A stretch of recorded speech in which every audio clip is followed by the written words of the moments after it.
Le César du meilleur acteur. Et puis on essaiera un jour de faire une grande cantine gratos. Yes, we can. Serge Gainsbourg, bonjour. Il n'y a eu qu'un vainqueur, c'est l'espoir. Europe 1. 7h24 sur Europe 1, l'heure du jour où. Il y a 15 ans, le 4 décembre 2008, la bijouterie Harry Winston à Paris va être victime de l'un des braquages les plus importants de l'histoire de France.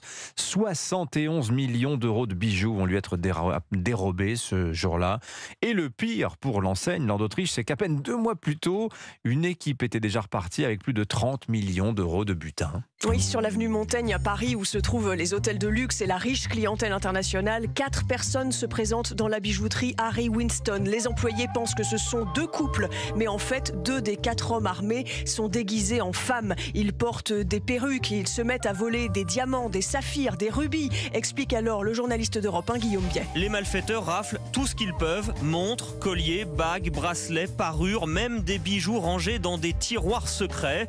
Des hommes parfaitement renseignés qui connaissent même les noms de certains employés. Les braqueurs font souvent des repérages extrêmement précis, ajoute ce consultant en sécurité. C'est-à-dire qu'il y a des individus qui vont rentrer dans la boutique et qui vont observer comment travaille le personnel, où sont placés les systèmes de sécurité, en même temps se faire présenter des produits. Et à la fin de chaque vente, dans des grandes joailleries, chaque vendeur donne sa carte de visite avec son nom et son prénom. Les bijoux de ce genre sont ensuite souvent envoyés dans des filières parallèles, dans l'Est de l'Europe ou au Moyen-Orient. Mais 3 ans plus tard, en 2011, une partie du butin est retrouvée dans une maison en Seine-Saint-Denis, raconte le journaliste d'Europe 1, Pierre de Cossette. 19 bagues et une boucle d'oreille contenue dans un flacon en plastique, lui-même coulé dans du béton, caché dans un tuyau d'évacuation d'eau de pluie. Et certains des braqueurs sont ceux qui vont attaquer en 2016 la starlette Kim Kardashian dans son hôtel particulier à Paris et lui voler ses bijoux. Ils sont alors déguisés en policiers. Des traces ADN retrouvées vont permettre de mettre un nom sur un des braqueurs qui a une 60aine d'années. C'est une figure du banditisme.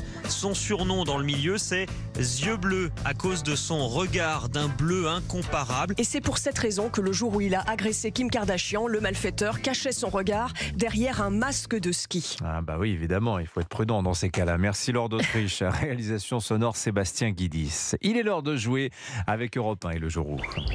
Naviguer.